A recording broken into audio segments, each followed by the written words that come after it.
Hi everyone, welcome back to another episode of Glasp Talk. Today we are very excited to have Henry Adaso with us. So Henry is an accomplished marketing leader celebrated for his ability to combine data with storytelling to drive meaningful impact.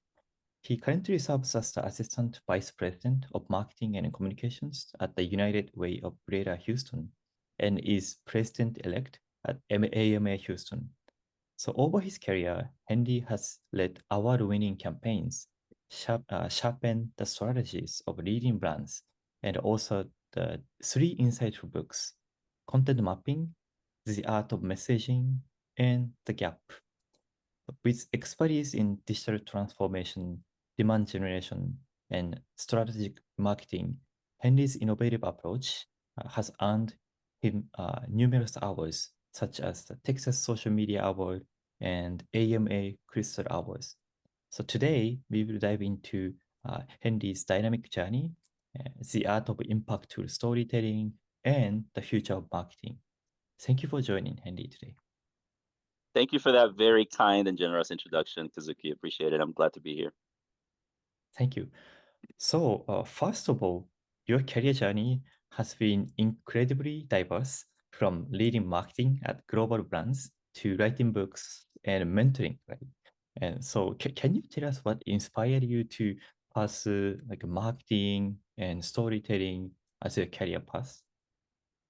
I actually consider myself an accidental marketer. I had no intention of becoming a marketer. When I was a kid in high school, I was absolutely obsessed with the written word and words in general. And so I thought I was going to become a publisher. And so I used to handwrite my own newsletters in high school and annoy all of my friends and make them read my newsletters. I just had a passion for words and storytelling early on. But across the years in my early journalism career, I started to realize that there's an opportunity to tell bigger stories in marketing, and so the skills that I acquired as a journalist, which is where I started, were translatable to marketing. And so once I made that realization, I wanted to continue to tell stories, but on a bigger platform and to tell them for brands that I cared about and that I was passionate about and that were doing work that I really enjoyed. And so that's when I made the transition to marketing, and I've been in marketing for almost 2 decades now. And so I truly enjoy being a marketer. Awesome. But didn't you choose to become a journalist at the time you at the college student Yes. or so? Yes. So I became a journalist early on in my career. As I said, I was always interested in words, and I would consume magazines from front to back. I would even read the pages that nobody read, the masthead, the all the advertisements in the magazines. I would read it from really literally from front to back. And so I became very interested in being part of that world, that journalism world, and I have a deep passion for music, and so that's where I started. I became a music journalist, and then that career took me all the way through to my current marketing career in the nonprofit space. I have never had any two jobs that are similar, so that's been kind of the story of my career. Is that I find that if you have a strong foundation in marketing and in storytelling, that you can always translate those skills to different kinds of industries and different kinds of work that you're truly passionate about, because at the heart of it, marketing really is about storytelling and amplifying the impact that we make in the world. I see. Yeah, you mentioned about the music part, and I saw you were like a curator at Apple in the past, and I want to touch on that later, but that's really interesting career path. And by the way, so you worked like a big brands like names like Cemex, and also like as your first career local wear, right? And so I'm curious, what are the key differences between in like the marketing strategy when working for global manufacturing brand versus lifestyle branding? Do they have different framework, different method approach? And I was so curious about those. How do they do marketing in like a big corporate companies? They have different strategies and different audiences and sometimes different value proposition, but at the heart of it all, what they all have in common, from manufacturing to music, is they're dealing with people. And there are certain core truths that people respond to and that resonate with people. And I think if you're able to harness those core truths about what we all have in common, and in most cases, it's we're trying to solve a problem, right? Or we're trying to enhance a certain aspect of our life or a job or a business. And I think if you understand that at the end of the day, all marketing is people to people marketing, then you can start to see the through line across all of those industries. And that's what I've been able to see in my career. So when I was at Cemex, the product were primarily building materials, so cement, concrete, aggregates, and admixtures. So it's a different kind of product than what the product that I'm promoting now, which is it's a nonprofit. So it's really about helping our neighbors land on their feet and stay there. So it's about possibility.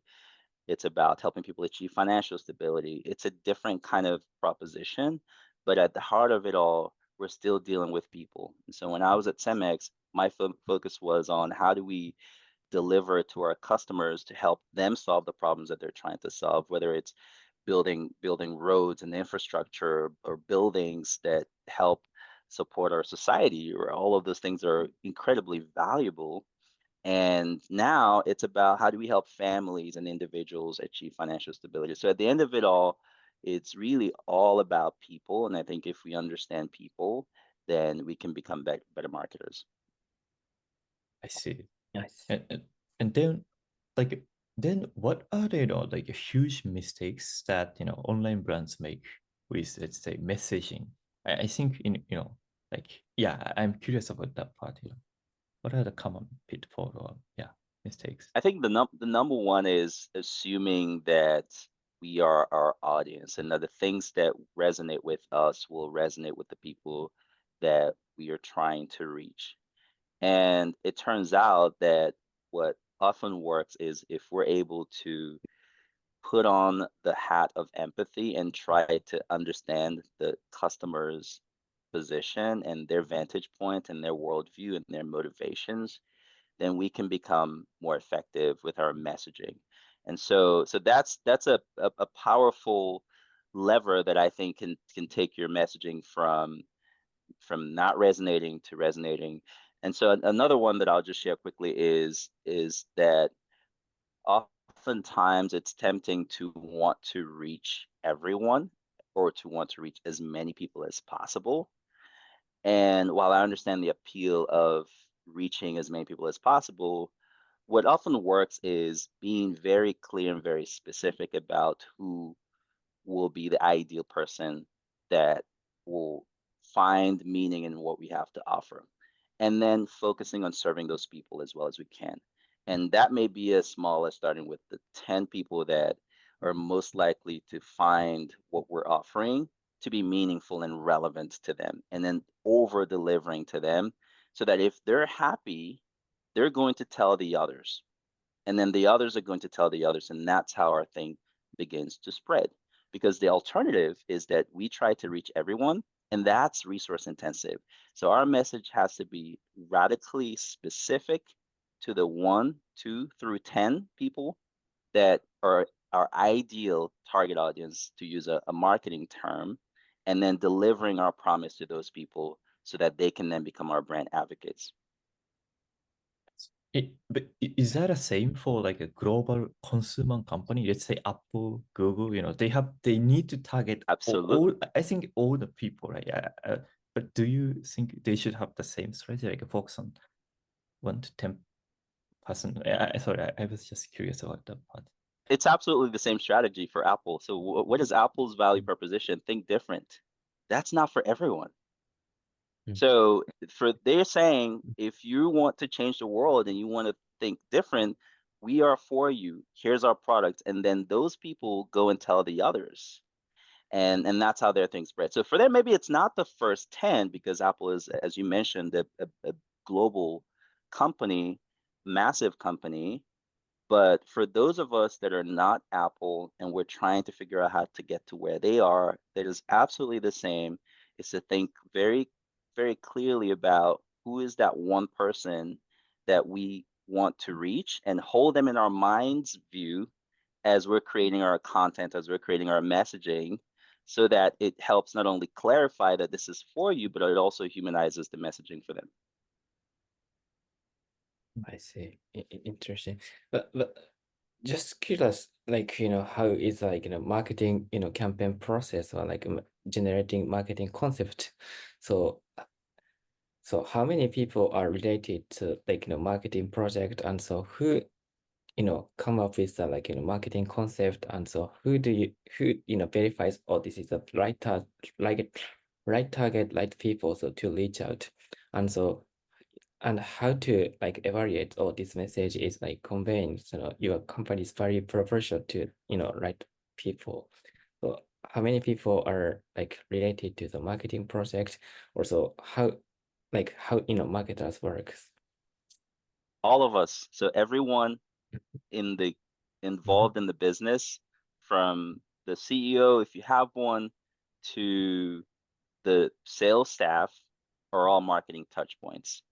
And marketing is all of our jobs, because guess what? We're always interacting with people who may not be part of our brand. And so we have to make sure that everyone who is part of the organization, part of the team, is equipped with the right messaging to be consistent and be clear about your value proposition.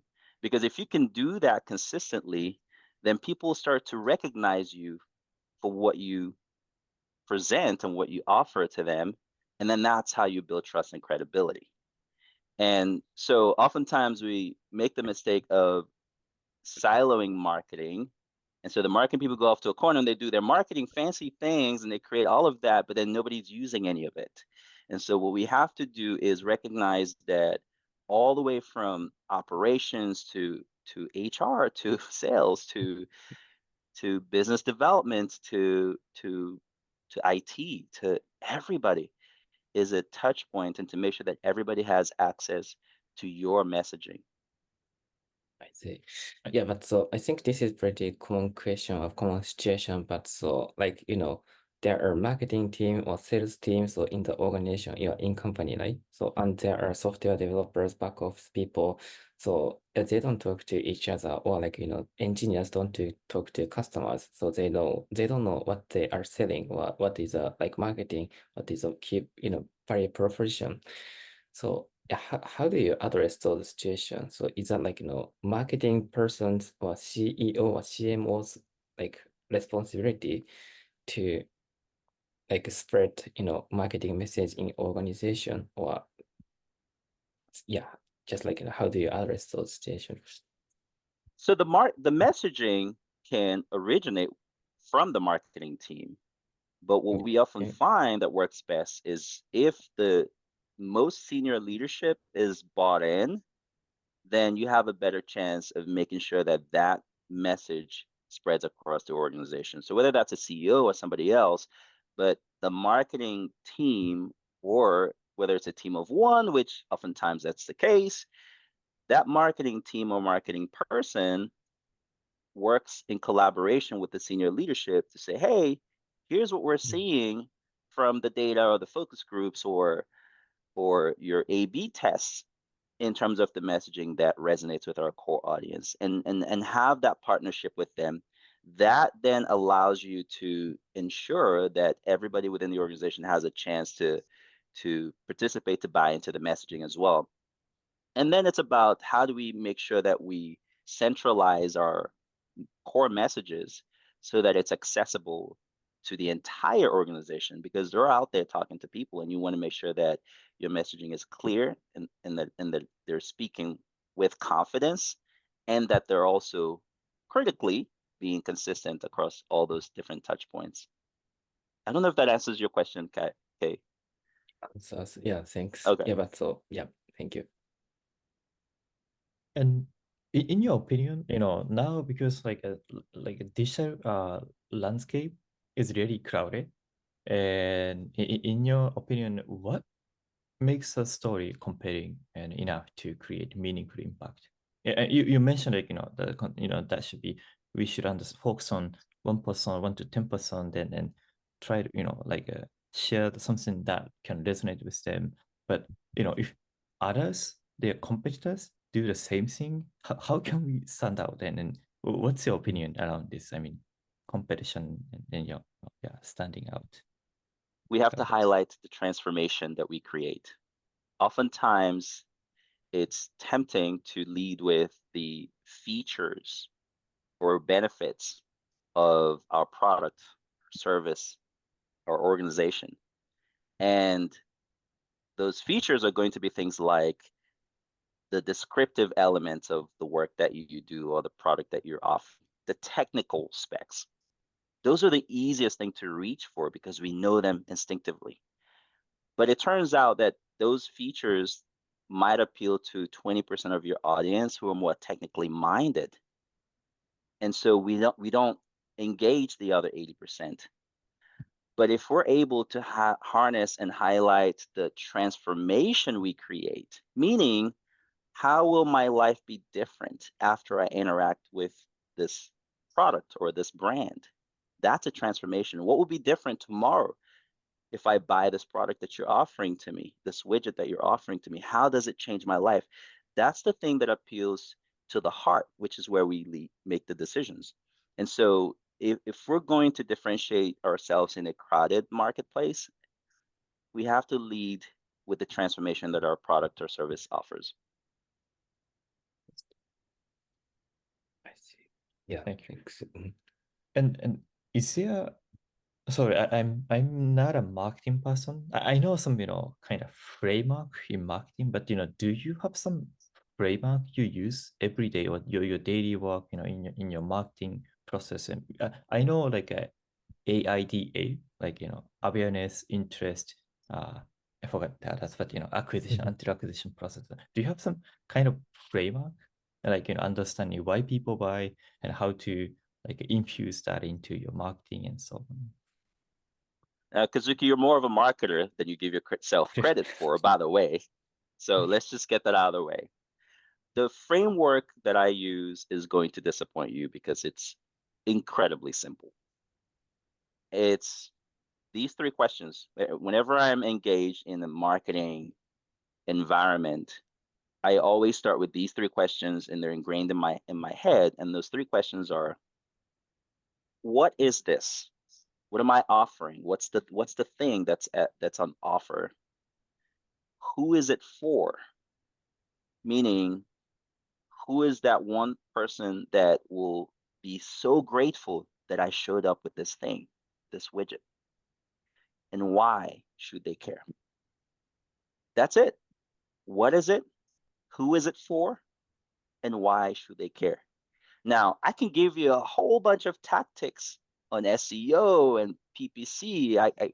We could talk about marketing tactics for the next hour or so, but everything else related to those tactics, for me, they start with these three questions. If I can't answer those three questions, then I don't have a strong foundation for the tactics. And so regardless, and this works, I find more often than not across the board. It works for me. It may not work for you, but this is what works for me, is understanding who I'm serving, what I'm offering them, and why they should trust me, why they should care. See, Yeah, that's a really simple but really powerful framework. Yeah, thanks for sharing. And so like also I think it's related to your books, right? Like a content mapping, the art of messaging, and the gap. And I was curious. Yeah. First of all, do you have your favorite part? What's your favorite part? I know three books, but which one is your favorite and Yeah, which part? that's a tough one because you're asking me who's my favorite child. Of course, I love all three of them, but the gap feels very personal for me because it's not purely a marketing book.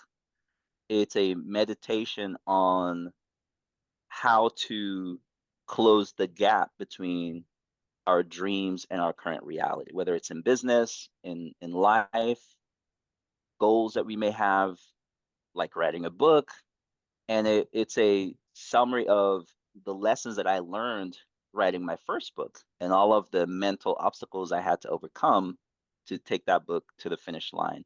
So that's the one that feels the most like it has me in it, and so it's more personal. I've got personal stories in there, and so that's it's a very personal book for me. But I love all three of them. They're all very different, and I'll be curious to know which one is your favorite if you get a chance to read them as well. Yeah, I love content mapping. As a, as a startup founder and doing startup, and we wanted to know like how to create, like a good like content or storytelling, that resonate with audience. In that sense, at the art of messaging, I get that 7 principles are also great and remarkable, and yeah, yes. But yeah, but I Awesome. know the gap is about the dream, and yeah, how hard it is, and yeah, but yeah. Love it. Yeah, I find that everybody has a different favorite. So I have people who've told me that the art of messaging is their favorite. The content mapping is my most popular book, and so lots of people have also said that that is their favorite. It's a very tactical book. It breaks down very specific steps that we can take to increase engagement and sales using content and mapping them specifically to the customer journey. And so a lot of people love that book for that reason. And again, they're all very different. They have different personalities, and so it's always interesting to see which one resonates the most with people. I see.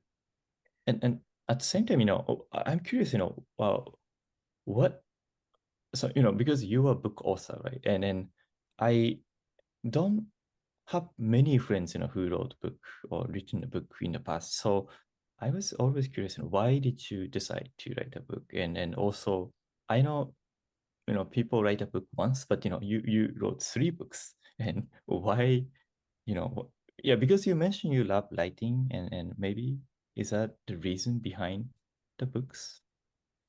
Yeah, I book writing is torture. It really is. Every time I start writing a book and I'm halfway and I'm like, why did I choose to do this again? But it's such a labor of love. So you really have to enjoy the process to do it 3 times, as you said. I wrote my first book because I felt that I had a point of view on content marketing that was not being addressed. And so I noticed that there were books about buyer personas and books about marketing tactics, but there weren't any books about content mapping specifically, making sure that all of that good work that we were doing, that we're also being intentional about aligning that work with the right person at the right time. And so I saw that gap and that void, and I felt like I had a point of view, and so I wanted to share that point of view. But on a more kind of personal note, I also wanted to go through the process of writing a book and learn about myself and how I could grow from that process of writing a book. And so I had no huge expectations of the book becoming a bestseller, and it did.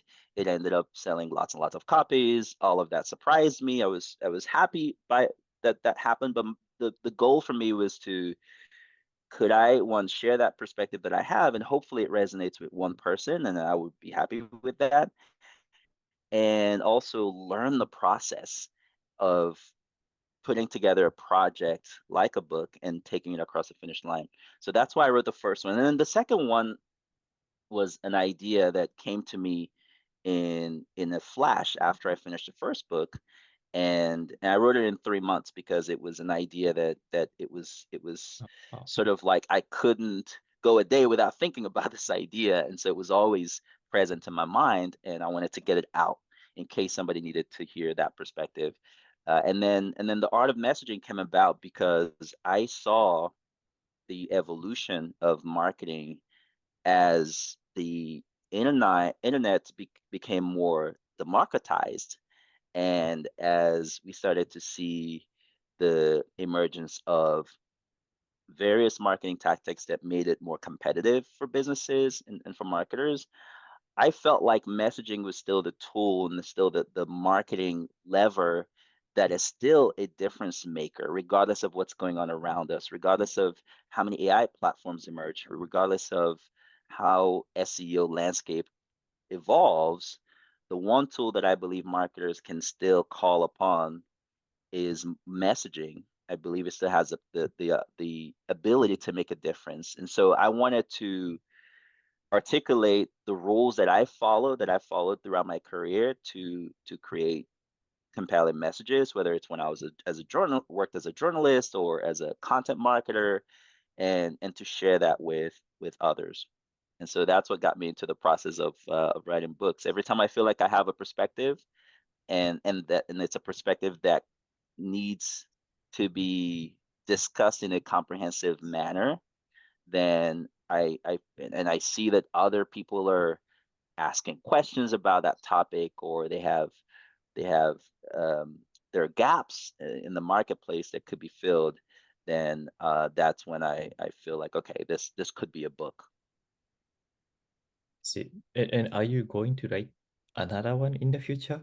Fourth book at some point? I'm not currently working on a book right now, but Mm, it's possible. Who knows? You have to stay tuned to see if that happens in the future. But no books in the works for now. I see. Yeah. But any like idea or desire in any specific topics or categories? Not yet.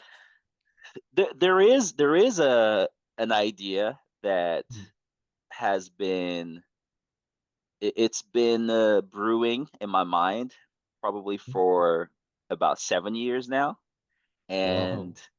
and yeah, and it could end up becoming a book someday, but yes, there's always have a working draft of various ideas, and sometimes I'll have various books in progress that don't necessarily become published. And so I have a few of those, and there's one in particular that is very prominent to my mind, and we'll see if it ends up becoming a book or not. I see. I see. If it does, I will definitely reach out to both of you Oh yes. and say, hey, remember that time we talked about ideas? One of them is on its way to becoming a book. Yes, Yeah. and we can mention this moment, right? Yeah. At the end. Right. Yeah, watch this part. Breaking news right here. Yeah. Yeah. And also I'm curious of, I've never written any books in my life, so I'm curious about the book writing process. And because it's totally different from like writing blogs, right? So how was the process like? Yeah? What tools did you use and how, because you can continuously edit the books and then so infinitely technically, but you need to decide, oh, this is the time to publish or ready, or did you have editor? I'm curious about that part, like process. So you've actually answered the question, which is the first thing I do when I get ready to write a book is to decide when I'm going to publish the book. Because as you Mhm. mentioned, it's very easy to write a book forever and keep writing and keep editing. We can always find better ideas. And so if I can decide when I'm going to publish the book, then that puts me on the hook, meaning I've made a commitment to myself that that's when I'm going to publish the book. So then what I do is I reverse engineer the process from that date. So if I say I'm going to publish my next book on January 5, 2026, now I can work backwards and say, okay, when is the book draft due? When do I complete that very first, very rough draft? And then when is the final edit due? And then when do I have the typesetting done? So I can set all these other deadlines for the different steps in the process. And it's three main steps that I follow. It's the content creation step, and then it's the editing, and it's the publishing.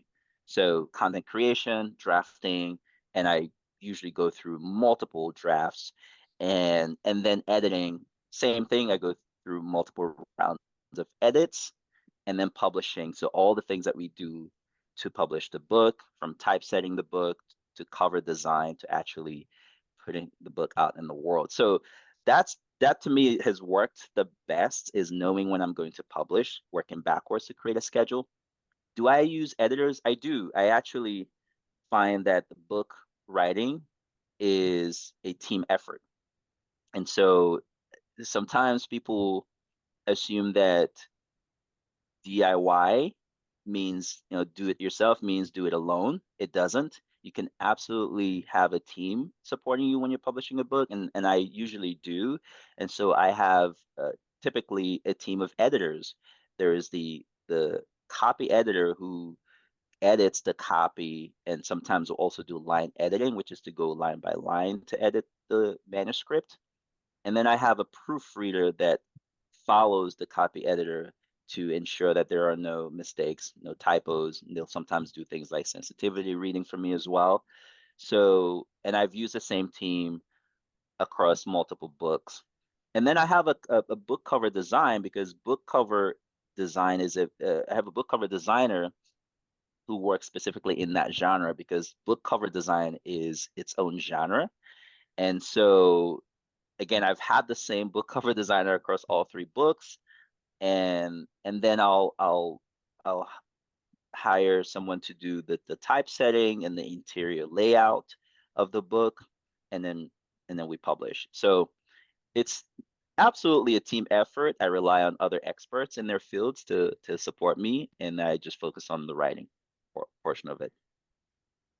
I see. But do you have, like, because in the editing process, sometimes copy writers, editors remove some part, and then did you have some section or chapter you wanted to keep but they remove on purpose? So yeah, I'm curious about, did you let it go, or some part, you let it go, or That can happen sometimes if you have a really good editor. They can highlight ideas that are not your best ideas, or ideas that could use some more clarification, or maybe don't necessarily fit within the flow of the book. They can highlight things like structural issues. So I've also had in the past, for some of my books, I've also had a structural editor. So that's another kind of editing. So the structural editor comes in very early in the process before your first draft is complete. So maybe you have a very, very rough first draft, and what they can do is they can look at the structure of the book, and they can spot things that need to be moved around to create a better flow, to create a better structure. You don't necessarily have to use one, but I have in the past. For the gap specifically, I hired someone who did what's called structural and developmental editing. So that happens very early in the process. So yes, your editor is a collaborator, and they can sometimes see things that you can't, and that's why they're so good at their job. And you have to keep an open mind, and not take their feedback personal, because they're working in your best interest. They want you to succeed with your book. And so it's always a collaboration with my editors. I see. Just curious, like, how do you find like editors? Is that like, past friends or something? Because, and so, yeah, what they are doing, so like as a like daily job, only editors, because, you are like publishing books every 2 years or something, yeah, in a row, right? But so, yeah, what they are doing, so besides, so working with you. Yeah, so I go to the online marketplace, and that's where I find my editors. And Okay. there's a website called Freelancers. I think it's called the Editorial Freelancers Association, EFA.org. I'll send you a link to that Oh, yeah. site, and it has all kinds of experts in the publishing field and beyond. So everything from editors to copy setters to proofreaders, copywriters, ghostwriters. And so that is a valuable source for those who want to publish books. You can find a lot of experts there. So I've used that in the past. I've also used other online marketplaces like Fiverr, and reviewed Okay. the the portfolio of the people that I'm looking to work with extensively, to see, not just to evaluate for quality, but to also evaluate for alignment. And so, and then once I find an editor or a designer that that I really like, I tend to stick with them and stick with so I've had the same team across my 3 books. And so those are the resources that I use to find freelancers. Yeah. I see. Yeah, thank you. Yeah. But I didn't Absolutely. know. And I'll send you a link to Oh yeah, thank you. Yeah. Actually, I found the efa.org. website and see, yeah, efa.org. And yeah, thanks for There you sharing. go. And then, but at the same time, nowadays, like AI is trending stuff, and people use AI to writing, editing, or for any purpose, right? Coding sometimes. So it's not only books, but also marketing maybe. But how do you think has AI impacted or will impact on maybe writing books and also marketing the future The of marketing? emergence of AI it's a great tool, and I think we're only seeing the beginning of it, and it can certainly amplify our skill set and our talent and our efforts. And so marketers should be using AI if they're not. But I think before we adopt AI as a writing partner, I think we have to be very clear about our relationship with AI and to define that relationship so that we're maximizing the benefits of AI. And so to me, that relationship has to be similar to the relationship between a chef and the ingredients. So if you go to a Michelin star restaurant, no one goes to be delighted by the ingredients. They're going for the chef. And so what is that touch that you bring that makes it yours? How do we make sure that we retain that touch when we're using AI? So to me, what that means is if you're entering prompts in AI as a collaboration partner, we also have to make sure that we continue to maintain human intervention when the output is generated, that we review it and that we make sure that it has your voice in it, that you're giving it enough context to make it yours, because then otherwise everything starts to sound and look the same in terms of your content, and then it's difficult to differentiate from the marketplace. So it's making sure that your touch is retained when using AI, and that you're also reviewing it not just for accuracy and quality, but for originality. I see. Yeah, that totally makes sense. And do you use AI in your daily work, or have you used? Or if so, what tools, what AI tools you use? Yeah, so all 3 of my books were published before Yeah. everybody knew that generative AI was going to take over much of content marketing. So I didn't have the benefit of using them for my books. They were all written by me from scratch. But I do use AI now in my work, and I use it primarily as a brainstorming partner. And I particularly like Claude AI, and I use it as a brainstorming partner to see around the edges. What else am I not thinking about with this topic? And the other way that I use it is to help me scale the work that I'm already doing. So I may put in inputs and say, here are the attributes of a persona, and here's their context.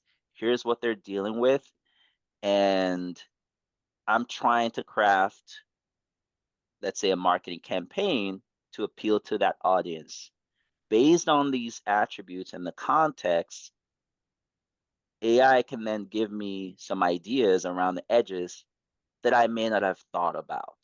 And so then I can refine that and align it with my work to then take it across the finish line. So that's primarily how I use it. I think it's one of the most underrated uses of AI is using AI for critical thinking. To say, here's not just give me 5 messages to appeal to my audience, but to say, here's the audience. What questions should I ask in order to create a campaign that will resonate with them?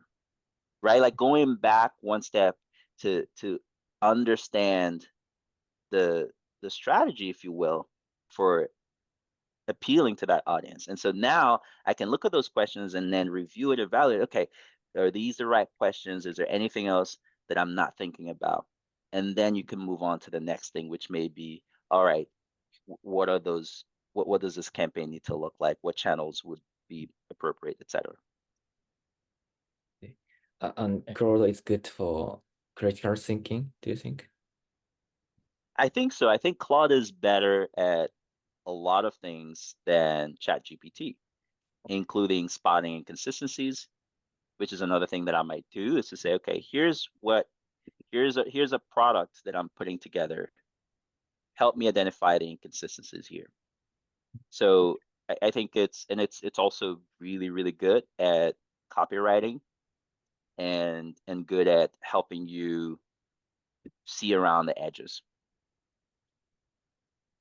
And also as a software engineer, and I realize, like coding, in terms of coding, like Claude has, can do better work for coding too.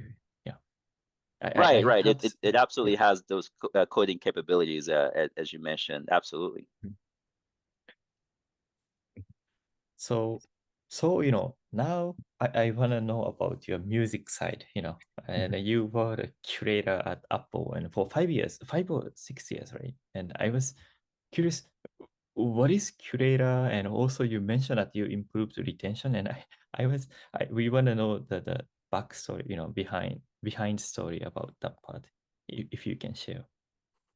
Sure. So as I mentioned at the top of the podcast, I used to be a music journalist, and I love music. I'm a hip hop head, and I was I got a message many, many years ago on Facebook, and it was from someone that I had worked with in the past in the music industry, and he mentioned to me that they were working on a project. They couldn't share the full name of the project at the time. I think there was a code name, and the message was very cryptic, and it was like, hey, we need you on this project, and it's Dr. Dre. He has this company called Beats Music, and we need curators. And so I jumped on the opportunity immediately. I was so honored to get that message. And so we started working on Beats Music, which later became Apple Music when Apple acquired Beats Electronics. So that was the origin story in terms of how I got involved with Apple Music. And essentially, my job as a curator was similar to what a DJ might do, which is to curate a playlist. And so I curated lots and lots of playlists. If you've used Apple Music or Spotify or any of the other music streaming platforms, you'll notice that they have playlists that are already curated for you. And so they might have things like summer barbecue playlist or workout playlist or insert your favorite artist name playlist, Kendrick Lamar Essentials, that sort of thing.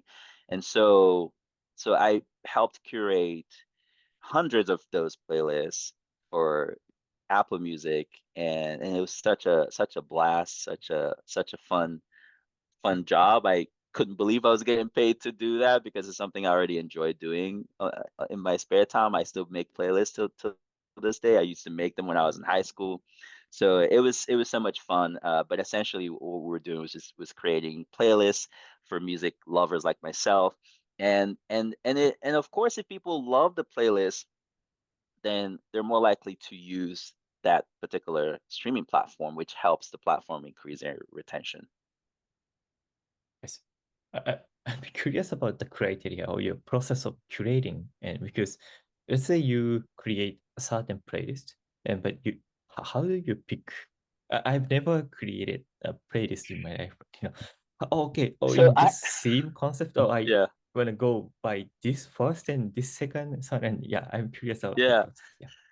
So I always approached it like a DJ, which is, how do I start the playlist with a song that is going to engage you from the beginning? And if you think about it, it's also very similar to marketing, right? With marketing, we have hooks that we use to engage an audience to attract attention. And so I approach playlisting the same way. And so I would always lead with the strongest song in the catalog, a song that even if you're not familiar with this artist, it's one that you might have heard. And so you go, oh, yeah, I know that song. And then you'll keep listening. And then hopefully by listening, you'll discover other favorites down the line. So that was my approach is start off with a banger and then keep people engaged. And then maybe they discover other songs that they like. Interesting. Very similar to So marketing when you think about it. You can see like how many like songs or playlists were played, right? So and you can customize it later. Is that the process? Yeah, so my job was as a curator, and we had editors who looked at the analytics, and they would, based on the analytics, they would come up with other playlisting ideas, and they might say, okay, we need XYZ artist playlist, and maybe we have two playlists for that artist, but based on the engagement, then we might want to create additional playlists because we're seeing that people love listening to this artist, or it's that time of the year. So it's summertime, so we know people are going to want playlists for pool parties or barbecue parties or summer workout to get into your summer body or whatever you have. And so those analytics and those trends and seasonality will sometimes drive the playlist approach, and it makes sense. Again, just like the marketing, right? You have seasonality, you have things that are relevant at sometimes and maybe less so at other times. It was the same thing in the music world. So that, yeah, we definitely use analytics to make some of those playlisting decisions. were there any surprise to you? Oh, yeah, of course you mentioned seasonality, some trends exist, but I know I created this playlist, but I've never thought, this goes like this mega hit or something. Has that Yeah. happened? What was always illuminating, maybe not surprising, but illuminating for me was we had a playlist series that is about influences, so an artist and their influences. And so it was always interesting to learn who influenced whom and what people were influenced by, because it wasn't always obvious in the music they were making. And this is something that I did a lot of research for, and I would always just be like, wow, so that was your influence. I had no idea. And then you start to kind of see traces of that influence, but you're also seeing a lot of that artist's personality in their music. So that was always interesting to learn. Uh, but can you, if you curate a lot of music, and can you tell, oh, this person, this artist got an inspiration from this music, this artist, can you, You did you get sometimes you can that data? tell. Yeah, you can tell some influences are more obvious than others. And if you make enough playlists, you can usually pinpoint the DNA of an artist. And I also curated Interesting. playlists for iHeartRadio, which was more of a radio style playlist. So it's the one where if you like Will Smith, you'll also like blah blah blah. It's that kind of curating, which is a little bit different than the curating that I did for Apple Music. And so that was where it was even more interesting to see how people were influenced, because you're making a whole radio, basically a radio station for people who like a certain artist. And sometimes you're including artists that are influences on the one that you like. And so that sometimes it was obvious, but sometimes not so obvious. Interesting. And how about you? I'm curious about, where do you get the inspiration and who influenced you? Or, yeah, who, do you follow someone? Do you have favorite like a artist, music creator, or also marketer, or someone, yeah. Who's your mentor? Because you're mentoring, but I ever know your influence, and also inspiration, insights came from. I draw inspiration from a lot of different channels, and so I draw a lot of inspiration from music. Sometimes when I'm writing a book, I try to think of the book as I try to think about the musicality of the book, if that makes any sense, and to think of the poetry in the book. That comes from music, from my background in music. I may think of the chapters as verses or tracks on an album.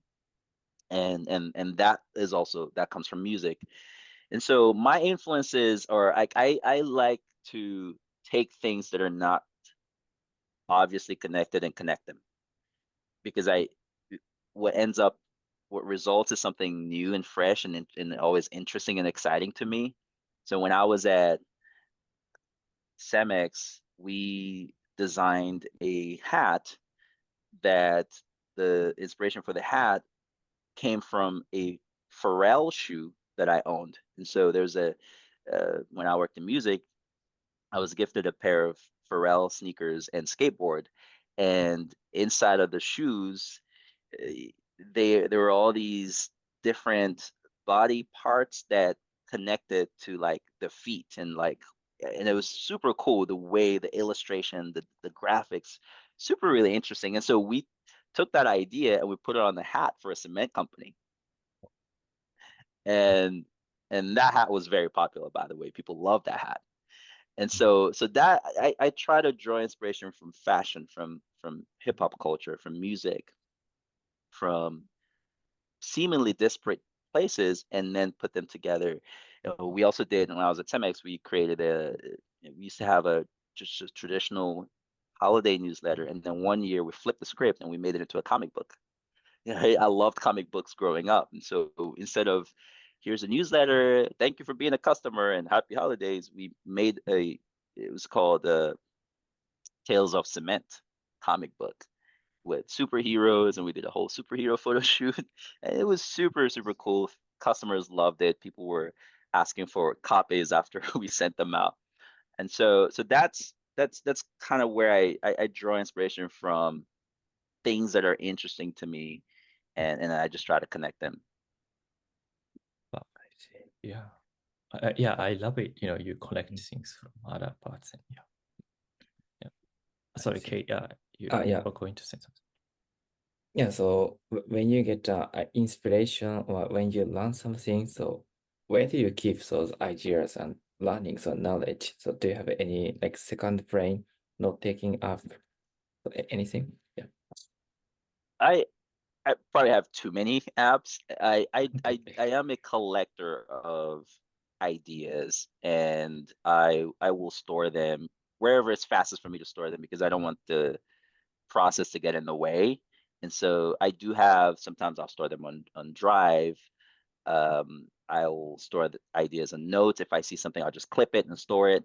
If I see something that's interesting to me or that makes me stop and pay attention, I'll clip it, I'll collect it, and I'll save it, because I want to understand why. Why did that resonate with me? Uh, why did I open that email? Sometimes I'll see an email from somebody I don't know, and I'll open it out, and I'll go, wait, why did I just open that email? And so I'm always trying to figure out what the principle is behind the thing that interests me, and I'll collect them on an app, Drive, Notes. I don't think it matters what I use. I'll collect them as long as I can find my way back in to the thing that I collected. And sometimes they're physical, so I'll get a direct mail piece, and if it's interesting to me, I'll just save it. I'll put it on my desk. Or if I go somewhere and I see something like an annual report that's really interesting, I'll save it. I'll bring it back to the office. I'll save it. I'll pass it out to my team. I'll take pictures when I go out. Sometimes I'll take pictures. I was at an event once and I saw a really interesting notebook and I took pictures of it. And then we came back and we adopted some of the ideas and we created our own version of that everybody loved. And so I'm always keeping my eyes open. Ideas are all around us. And I think as marketers and creators, I think we have to be constantly curious about what's around us, even if it's not related to the thing that we're doing or our industry. And then if you see something that makes you pay attention, or something that resonates deeply for you, take a picture of it clip it online, and then go back and say, why? What was it about that thing that made me pay attention? I see. Love it. Yeah. So marketers, creators just pay attention to many things and understand why they are appealing. So like curious, interesting. But when you come up with the idea, so do you do you think so by yourself or do you discuss with other people or what is a typical way of coming up with ideas or get for example, marketing or marketing concept message. So do you do it by yourself or what do you do, discuss with an external partner or someone else? So what's the process or how do you come up with it? Marketing is a team sport. So Team. if there's Okay. an idea that resonates with me, I might take it to others and say, this is what I'm seeing. Are you seeing it the same way? And then they may be able to say, oh, I see it, but I also see this. And then that takes it to the next level. So I love the collaboration piece of ideating, and I love building ideas as a team as opposed to as an individual. I may start with the idea or a seed of an idea, but I love seeing other people go, oh, and we can do it this way, and we can do it that way. That to me Mhm. is what makes marketing so compelling to me. So I love collaborating on ideas. I don't feel like I need to have credit for the idea or that it must be my idea. I think it's usually better if there are other people in the room because they can see things that you might not be able to see, or they can see how to take your idea and implement it better than you might have expected. Oh, I yeah. see. Yeah, I love it, and I love you collect ideas too, and and share with others, and that's we really want to do at Mm. Glasp, by the way. Mm. So by the way, time is running up. So two things, one is advice. I wanna you already shared many advice and lessons I think with us, but would you uh do you have any other advice to, let's say, because our audience are aspiring founders, maybe marketers, content creators, and writers. So if you can share some advice to them, with them, and that'd be great. Yeah, the only thing I would just leave you with is, and thank you so much for having me on your podcast. It's been such an energizing conversation. Um, the only thing I'll leave you with is to, as founders, to be crystal clear about your messaging, and because you always get opportunities to talk to people about what you're working on, and you have to be very clear so that they remember it, because sometimes your messaging can be the difference. I see. Thank you. And any advice to aspiring marketers or book authors? Start where you are. So if you already have a topic that friends are always asking you about, your family is always asking you about, that could be a good topic for a book. Start with that. Start where you are and just start writing. Start writing it down and see where it goes. Don't put any pressure on yourself to publish it or to have it become a bestseller. Just start writing down the ideas. And sometimes what happens is when you start, you generate the momentum to keep going, and then you can see where it could go. So start where you are. I see. Thank you. So, and this is the last question. Since Grasp is a platform where people can share what they're reading, learning as their digital legacy, and we want to ask you, this question. So, what legacy or impact do you want to leave behind? I think it's just to be able to help other people turn on the light to if I can leave the room knowing that I helped someone see something in a different way that made their life better, then I feel like that is a good thing to do. Thank you. And beautiful. Mm. And thank you for taking time today. We really enjoyed the conversation and learned a lot from you. Yes, thank you. Thank you. No, the honor is mine. Thank you so much for having me on your platform. I've just enjoyed our conversation. So thank you once again.